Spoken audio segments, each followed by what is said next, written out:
Choices by Susan Kerslake. Part 1 of 2. Peggy had only a little while to make up her mind. Standing at the window, pushing her hair out of her eyes, she watched taxicabs cruise the streets. It was midnight. From time to time she swiveled the knob on the radio, found a weather report.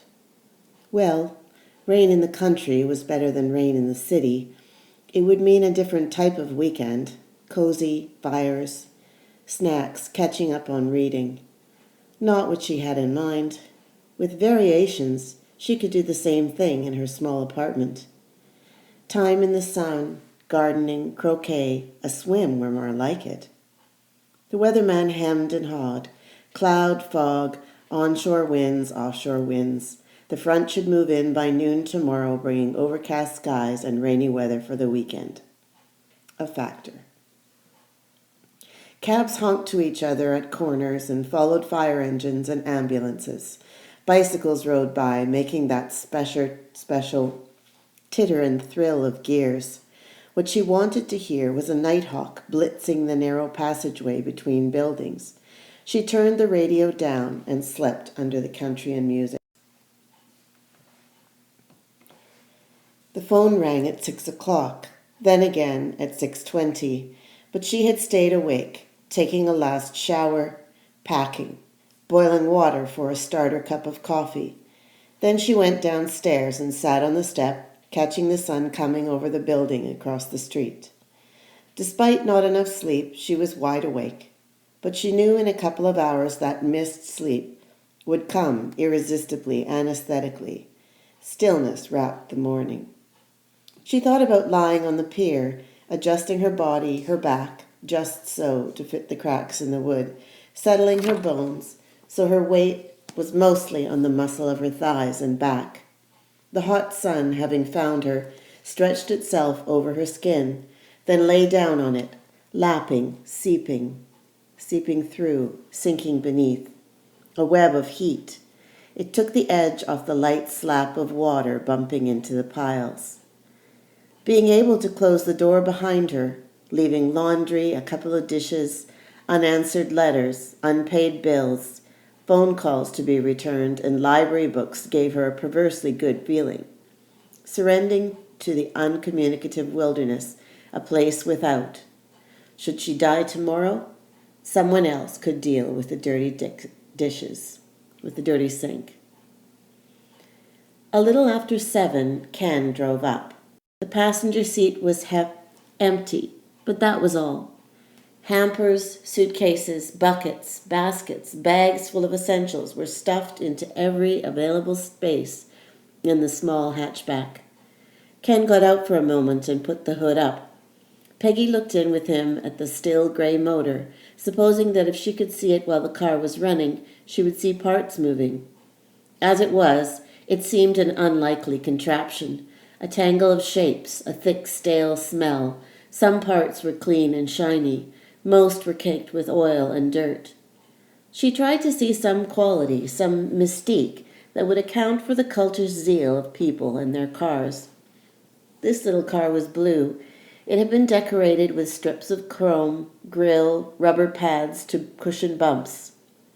The inside was black and blue, a compact arrangement of storage spaces, air vents, windows, handles, visors, a radio, knobs and numbers.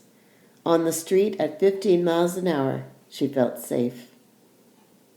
There were some minor arrangements to be made before her bundle fit so it wouldn't bounce around in case of sudden moves.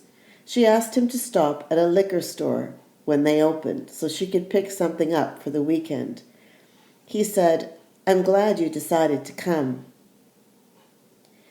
Ken came close to her for the first time last summer.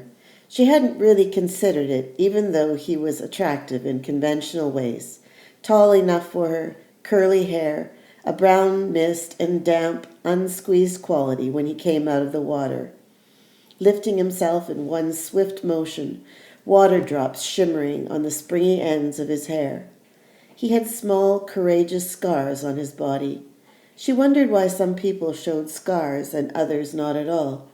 Her own legs and arms, which must have suffered the assortment of scrapes and scratches of every normal childhood, were essentially smooth, unblemished surfaces. On casual dates, during the long winter, they used to sit and discuss the peculiar relationship built out of sand and sun. It surprised them both that it had endured in any form past summer. Perhaps the distance, the odd formality that allowed them to say anything in speculation was a factor. Each lapsed into intense relationships with others.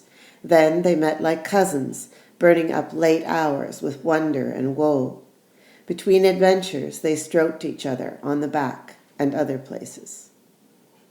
At $1,000,000 or some such figure a mile, they took the main highway out of the city.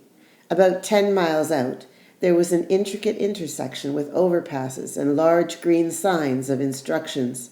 On each side, rock, grass, and scrub spruce. There was a little more traffic. Others who'd gotten off to an early start.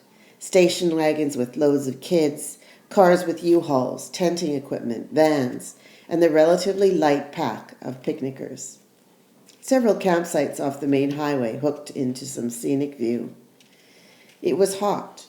Singularly bored, Peggy was torn between trying to make conversation and catching a catnap under the blanket of sun coming in the window. Leaning her face on the back of the seat, readjusting the seat belt slightly, she watched Ken through drowsy eyes. He seemed attached to the car at the small of his back. She supposed it was the pressure on the gas pedal. She stared at his lap, his legs loosely apart, one knee resting on the door, the other brushing the gear shift. One hand gripped the top of the wheel, the other, upside down, letting the wheel slide back and forth through his fingers, was softly curved. He should be a doctor sitting behind a big desk, his hands nestled in each other on the bare surface in front of him. He lifted each hand separately to push up the sleeves of his t-shirt. There were wet patches on it. At that moment, his body tensed.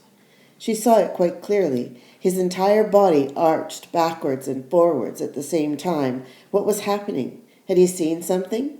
Was he having a fit or a stroke? She started to move.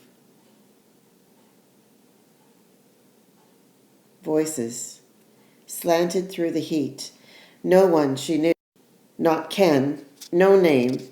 But nice, human, troubled, urgent, persistently calling to her, demanding that she answer as if she were oversleeping or had been naughty.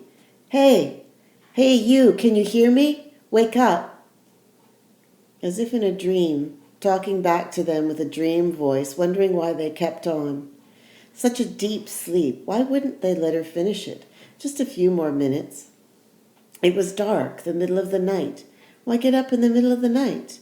What was wrong? Who was making this kind of mistake? Someone touched her. She couldn't be sure where. She used all her concentration, but still couldn't be sure where. A light but irritating touch like an insect crawling. Then there was more. Real pain and pressure climbing on top of the dream, coming too fast. She wanted to wake up and get away from it. Struggling, she groped around the pile of sleep in the tunnel of her consciousness. A smell of scorched hair and metal, oil, rubber. She was too close to some machine. It must be dangerous. How had she gotten there? These people must still be there. Why didn't they get her away from the danger? She tried to call them. Her mind brought up all the right words. Anyone would have understood, but they blocked up in her mouth, behind her lips, which were soldered shut. Pain radiated from her mouth. She wanted to touch it, cover it, protect it. Where were her hands? Concentrating, she followed a path from the point of pain across her shoulder and down. Her arms seemed to be folded and pressed close to her body, but she couldn't reach them. But there was more to her. Why couldn't she feel any more? Light pressed on her eyelids. It wasn't night, it was morning or afternoon. She thought if she opened her eyes, she would see. No one would have to tell her anything. She would know it all. There was a strong smell of fumes, bringing her attention back to what she could hear. She hoped to find Ken's voice. That's who it was. Where were they that she and Ken were together like this? The voices were there again, but they weren't trying to wake her up. The voices were tripping over each other. She heard reach and rescue. She must open her eyes. What were they talking about? Who else was there? Suddenly her back burned, each vertebra incinerated in turn. Then it stopped. She could not move. Out of the fragments of pain came the beginnings of fear. Her mind formed the word help. She overheard herself.